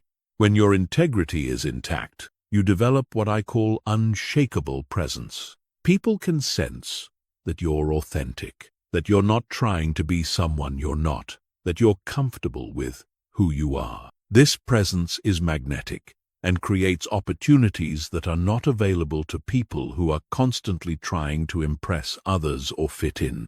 The fourth pillar of unshakable confidence is resilience building. This is your track record of recovering from setbacks, learning from failures, and coming back stronger from difficult experiences. Every time you face adversity and emerge better than before, you build evidence that challenges don't break you, they make you stronger. Most people try to avoid adversity, but this actually weakens their confidence because they never prove to themselves that they can handle difficult situations. They remain fragile and fearful because they have no evidence of their own resilience. Building unshakable confidence requires deliberately seeking challenges that test your limits and force you to grow. This doesn't mean being reckless or seeking unnecessary suffering. It means choosing growth over comfort, challenge over security, and expansion over safety. It means taking on projects that scare you, having conversations you've been avoiding, and pursuing goals that require you to become more than you currently are. The key is to approach these challenges with the right mindset. You're not trying to prove that you're already perfect. You're trying to prove that you can learn and grow. You're not trying to never fail. You're trying to prove that you can recover from failure. You're not trying to avoid all mistakes. You're trying to prove that you can learn from mistakes and use them to become better.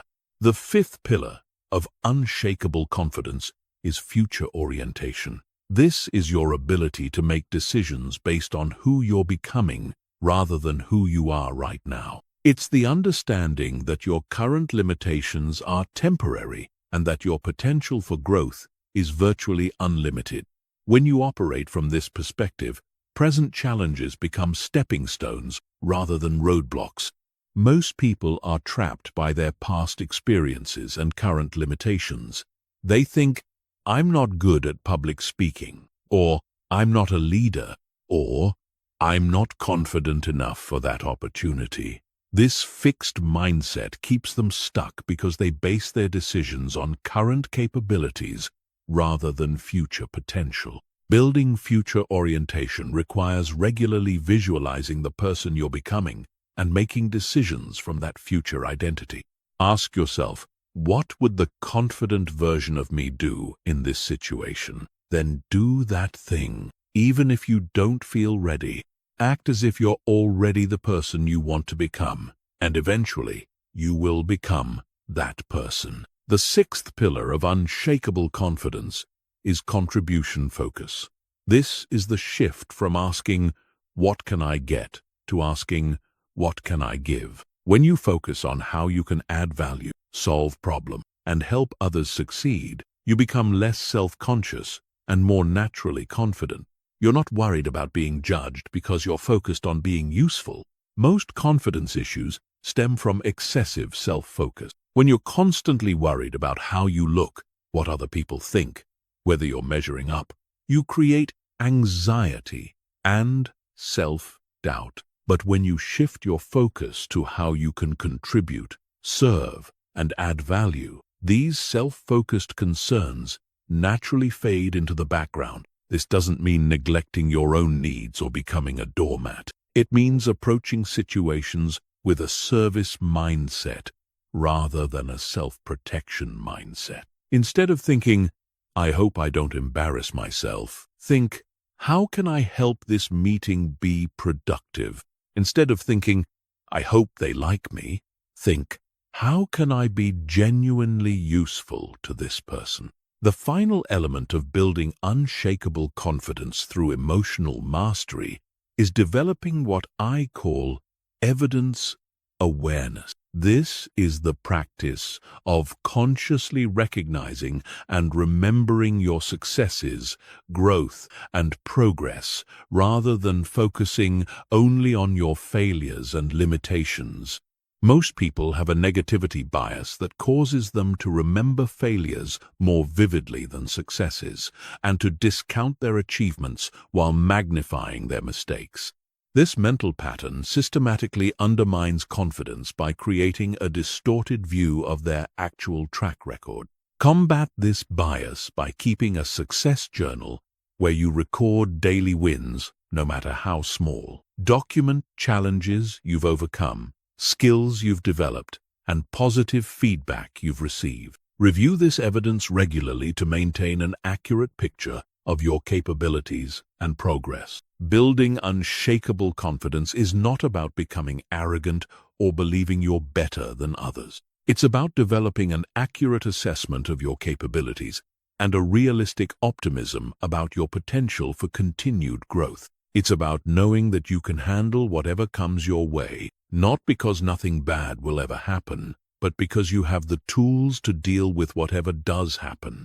When you combine emotional mastery with competence building, integrity alignment, resilience development, future orientation, contribution focus, and evidence awareness, you create a foundation of confidence that cannot be shaken by external circumstances. You become the kind of person who stays calm in chaos, who sees opportunity in adversity, and who inspires others through your unshakable presence and authentic strength. Chapter 11. The Art of Strategic Non-Reaction in Relationships.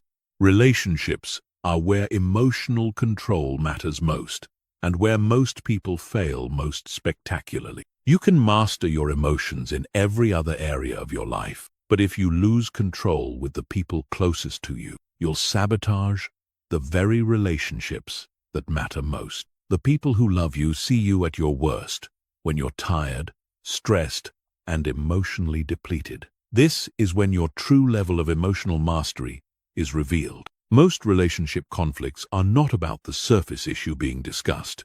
They're about underlying emotional patterns, unmet needs, and unconscious triggers that both people are reacting to without awareness. When you learn to not react emotionally during relationship conflicts, you can address the real issues instead of getting caught in endless cycles of blame, defensiveness, and escalation. The first principle of relationship emotional mastery is understanding that every interaction is a choice between connection and control. When you're emotionally reactive, you're choosing control. You're trying to make the other person wrong, to prove your point, to defend your position. But when you choose non-reaction, you're choosing connection. You're prioritizing the relationship over being right. This doesn't mean becoming a doormat or accepting unacceptable behavior. It means responding to problematic situations in ways that preserve dignity and create possibilities for resolution, rather than just venting your emotional reactions. It means being strong enough to stay calm when the other person is losing control. The second principle is taking responsibility for your 50% of every interaction. You cannot control the other person's words, actions, or emotional state, but you have complete control over your response to their words, actions, and emotional state. When you focus on controlling your 50%, instead of trying to control their 50%, you become incredibly powerful in relationships. Most people spend their relationship energy trying to change, fix, or control their partner, children, or friends. This is exhausting and ineffective because you're trying to control things that are outside your control. When you redirect that energy toward managing your own responses, you become a calming, stabilizing force that actually influences others to be their best selves. The third principle is learning to de-escalate rather than escalate conflict. When someone is emotionally activated, your natural tendency might be to match their energy level. They raise their voice, so you raise yours. They become critical, so you become defensive. They withdraw, so you pursue. This unconscious mirroring amplifies the conflict instead of resolving it. Strategic non-reaction means consciously choosing to lower the emotional temperature of interactions. Speak more quietly when they speak loudly. Become more curious when they become critical.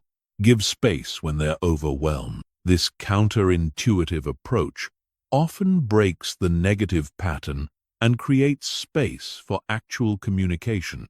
The fourth principle is separating the person from their behavior. When someone you care about does something hurtful or frustrating, your emotional reaction tends to globalize the behavior. Instead of thinking, they did something inconsiderate, you think, they are an inconsiderate person. This generalization makes it much harder to maintain emotional equilibrium and find constructive solutions. Practice seeing difficult behavior as information about the other person's current state rather than evidence of their permanent character. Maybe they're stressed, tired, overwhelmed, or dealing with something you don't know about. This doesn't excuse poor behavior, but it helps you respond with wisdom rather than reactive emotion. The fifth principle is mastering the pause. In heated moments, there's enormous pressure to respond immediately. Silence feels uncomfortable, and you feel compelled to defend, explain, or counterattack right away. But the pause is where your power lies.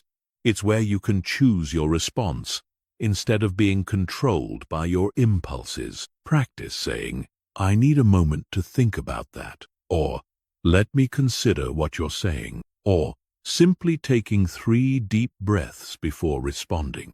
These small pauses can completely change the trajectory of a conversation and often prevent conflicts that would have taken days or weeks to repair. The most advanced relationship skill is emotional aikido. This is the ability to redirect someone else's emotional energy rather than absorbing it or fighting against it. When someone is angry at you, instead of getting defensive or angry back, You acknowledge their feelings and redirect the conversation toward solution. When someone is criticizing you, instead of justifying your actions, you thank them for their perspective and ask for their suggestions. This approach requires tremendous emotional strength because it goes against every instinct to defend yourself when you feel attacked. But it's incredibly effective because it de-energizes conflict and redirects the interaction toward cooperation instead of competition. Remember, you cannot control whether other people choose to be emotionally reactive, but you can control whether you join them in that reactivity. When you consistently choose non-reaction in relationships, you become a source of stability and peace that others gravitate toward. You become the person others turn to during difficult times because they know you won't add to the chaos. Chapter 12. Emotional Leadership and Influence. Leadership is fundamentally about emotional influence. Your ability to inspire, motivate, and guide others depends far more on your emotional mastery than on your technical skills or positional authority.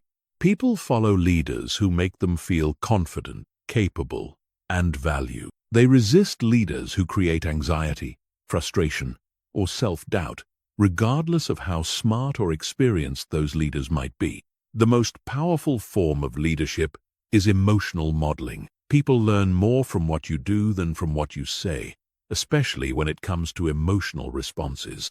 When you remain calm under pressure, others feel permission to be calm. When you respond to setbacks with resilience and problem-solving, others learn to do the same. When you treat difficulties as challenges rather than catastrophes, you teach others to adopt that perspective. This means that every emotional choice you make as a leader is not just about you. It's about the emotional culture you're creating for everyone around you.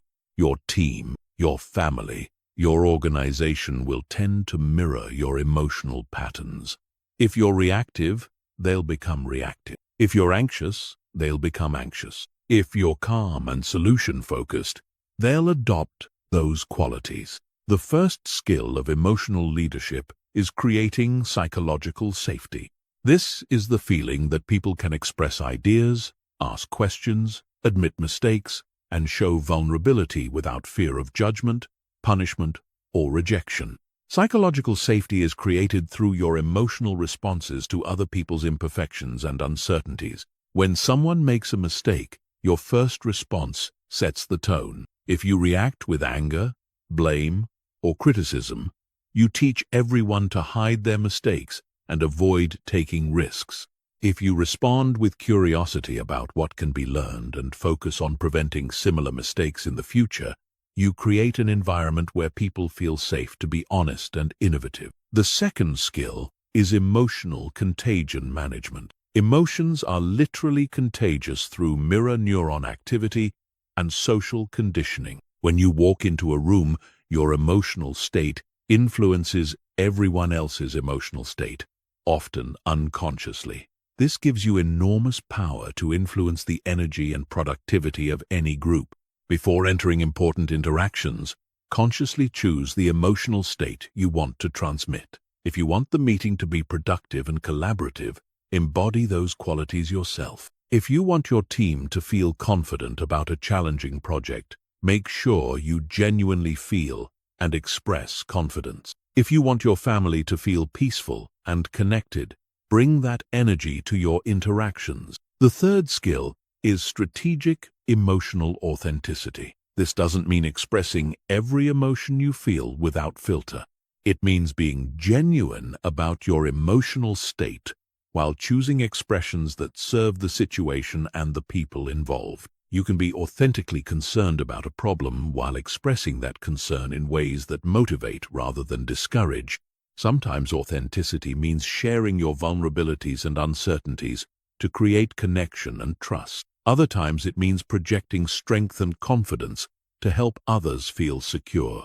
The key is matching your emotional expression to what the situation requires while remaining true to your core values and character. The fourth skill is conflict transformation. Most people either avoid conflict or handle it poorly, but leaders must be able to navigate disagreements and tensions in ways that strengthen rather than damage relationships. This requires seeing conflict as information about differing perspectives and unmet needs, rather than as personal attacks or character defects.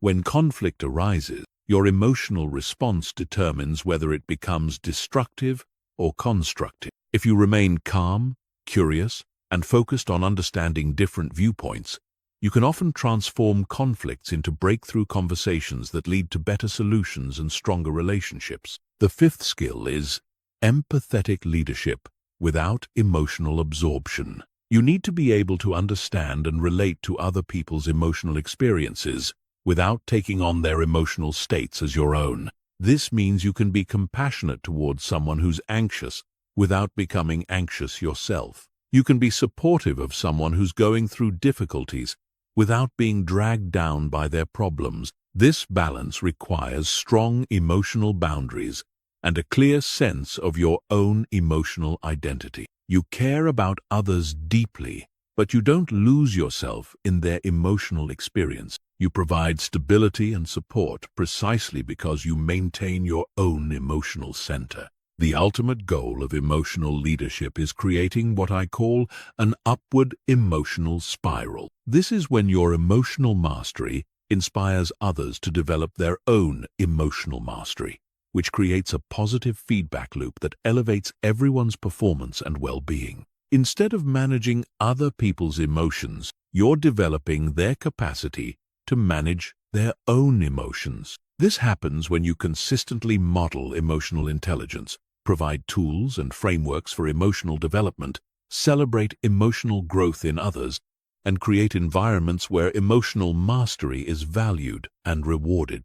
Over time, you build teams, families, and organizations that are emotionally resilient, highly productive, and deeply fulfilling to be part of.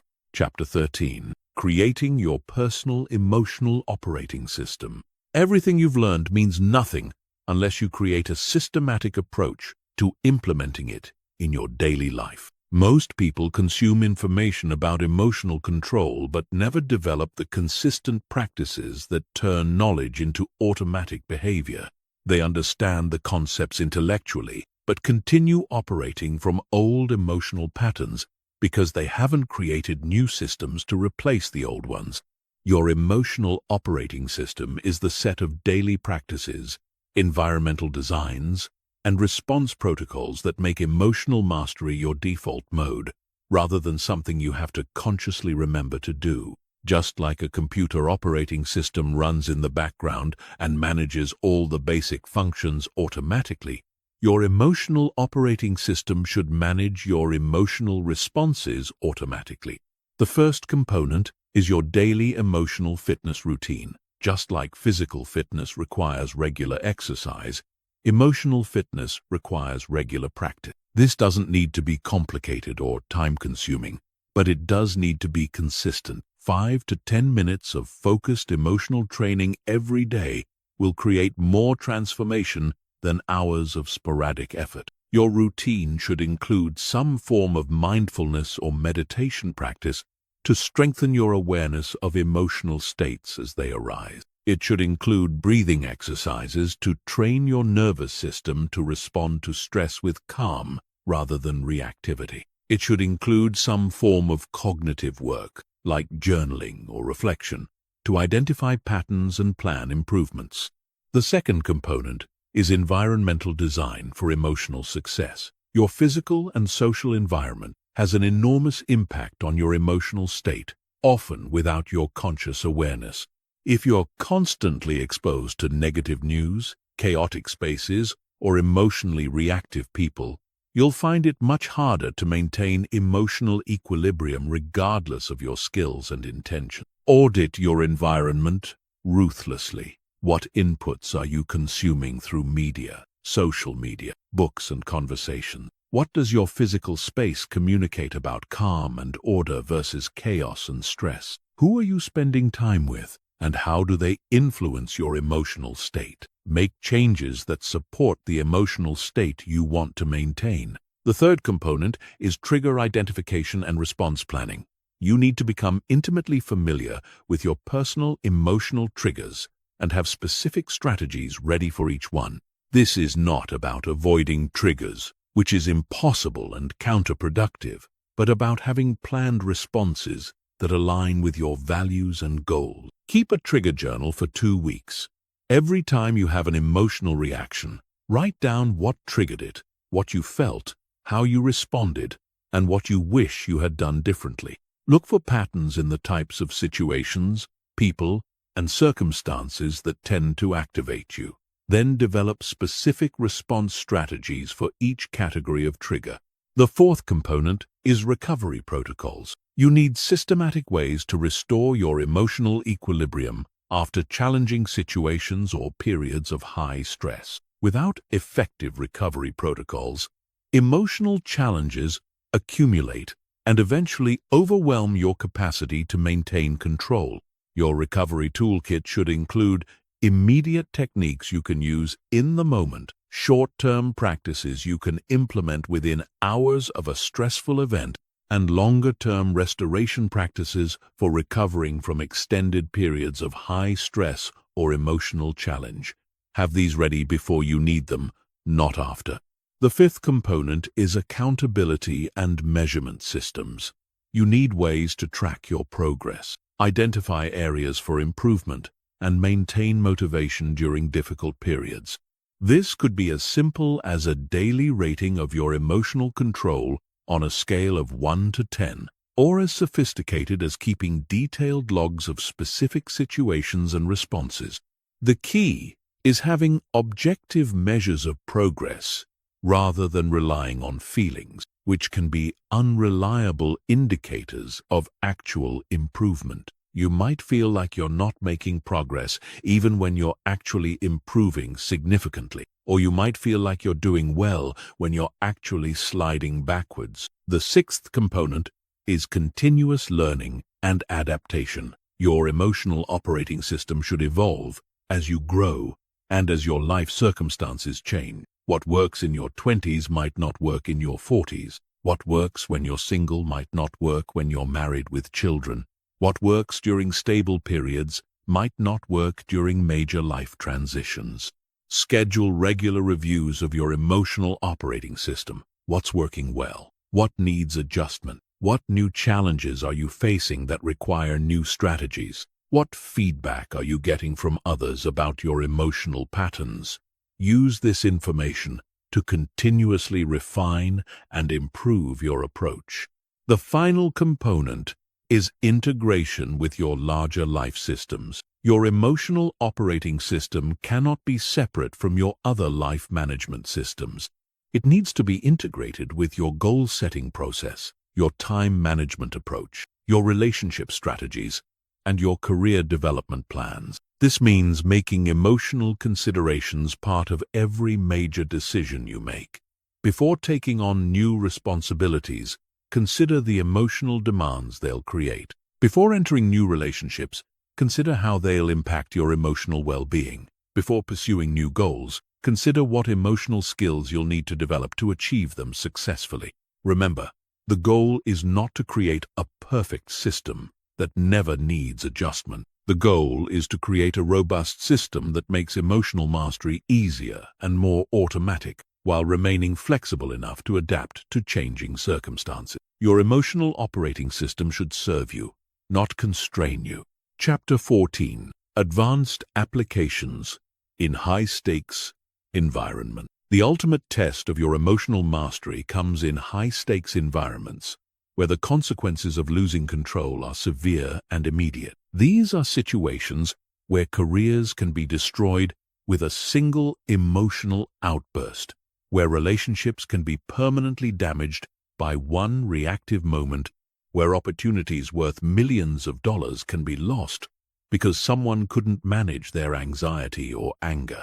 High-stakes environments reveal the difference between intellectual understanding of emotional control and true embodied mastery. When everything is on the line, when you're being tested beyond your comfort zone, when the pressure is intense and the stakes are real, your true level of emotional development becomes clear. The first category of high-stakes environments is crisis management. When something goes seriously wrong, when there's immediate danger or significant loss, when people are looking to you for leadership and stability, your emotional response sets the tone for everyone else's response.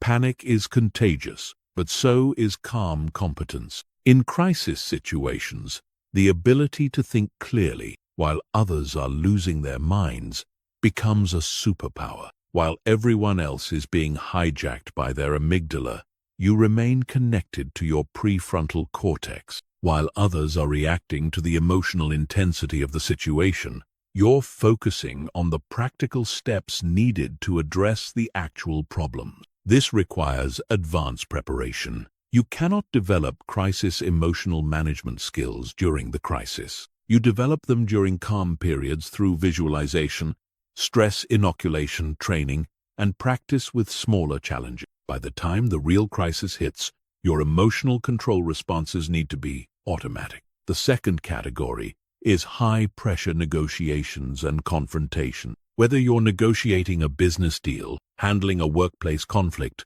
or dealing with aggressive behavior from others, your ability to remain emotionally centered gives you enormous strategic advantages. People reveal their true intentions and limitations when they're emotionally activated, but they can only take advantage of your emotional reactions if you have them. The key to negotiation emotional mastery is separating your ego from the outcome. When you're emotionally invested in being right, in getting your way, or in proving your point, you become predictable and manipulable. When you can remain detached from any specific outcome while staying committed to your core interests, you become incredibly difficult to manipulate or intimidate. This doesn't mean not caring about the outcome. It means caring more about the process than the result, more about maintaining your integrity than winning the negotiation, more about finding solutions that work for everyone than getting everything you want. The third category is performance under scrutiny. When you're presenting to important audiences, being evaluated for promotions, competing at high levels, or otherwise performing while being watched and judged, emotional control becomes crucial for accessing your full capabilities. Performance anxiety, imposter syndrome, and fear of judgment can completely undermine your actual skills and preparation. The solution is shifting focus from how you're being perceived to how you're serving others. Instead of thinking about whether you look confident, think about how you can provide value to your audience. Instead of worrying about making mistakes, focus on executing the process you've prepared. Instead of trying to impress others, concentrate on being genuinely helpful. The fourth category is dealing with extremely difficult people.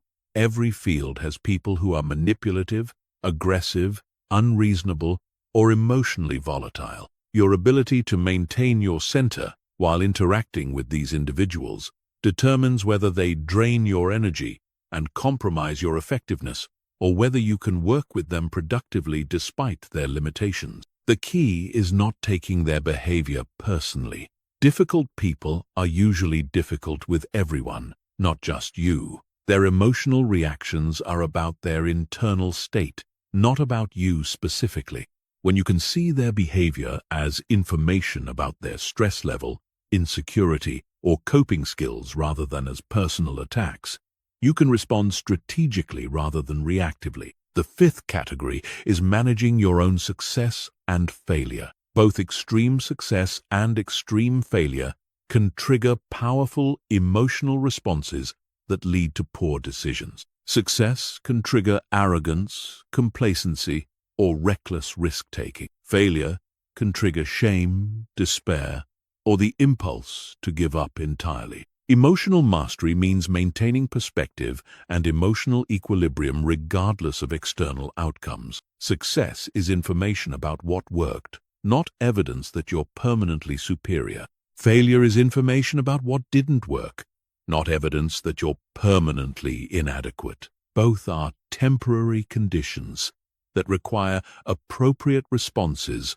rather than emotional reactions. The ultimate high-stakes environment is your own mind during moments of extreme challenge, uncertainty, or change. When everything you've counted on seems to be falling apart. When the future feels completely uncertain. When you're facing losses or changes that challenge your identity and assumptions about how life works. Your relationship with your own thoughts and emotions becomes the most important factor in your ability to navigate the situation successfully.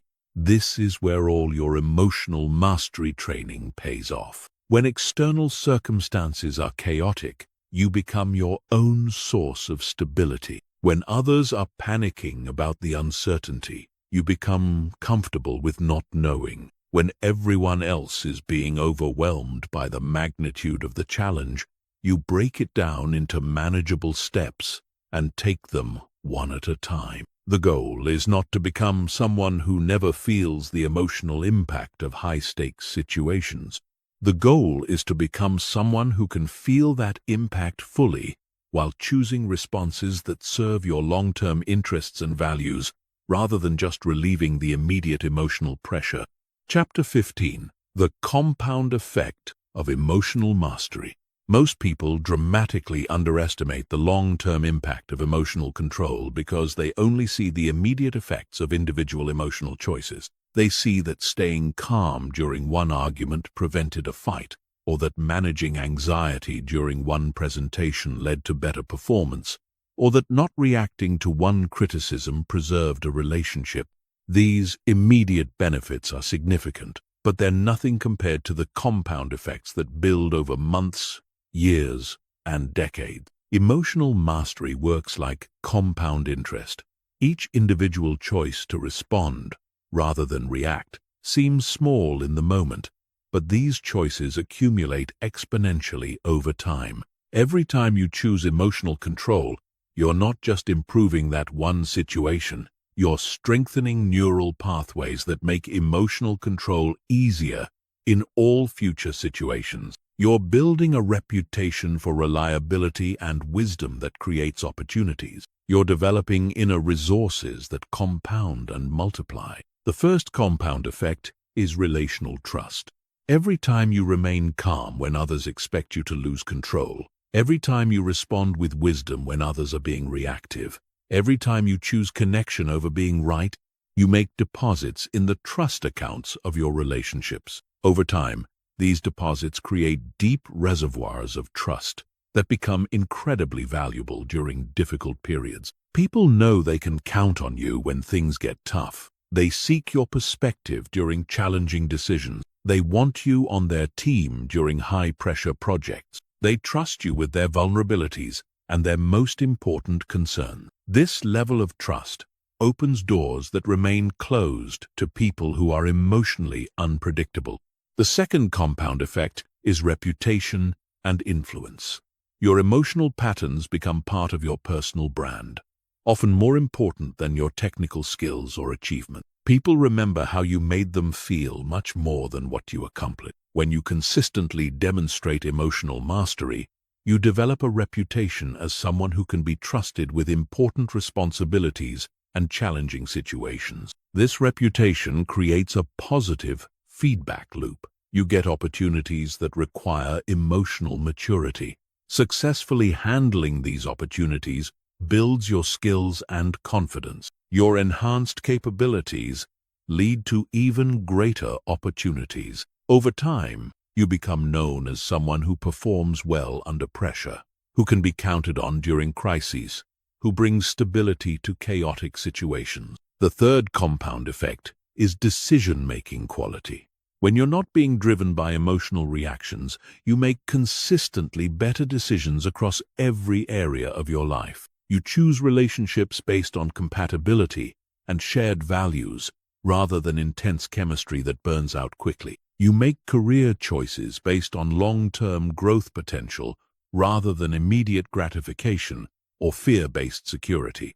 You invest money based on rational analysis, rather than greed or fear. You choose how to spend your time based on your priorities and goals, rather than whatever feels urgent in the moment. You handle conflicts based on what will strengthen relationships, rather than what will make you feel better immediately.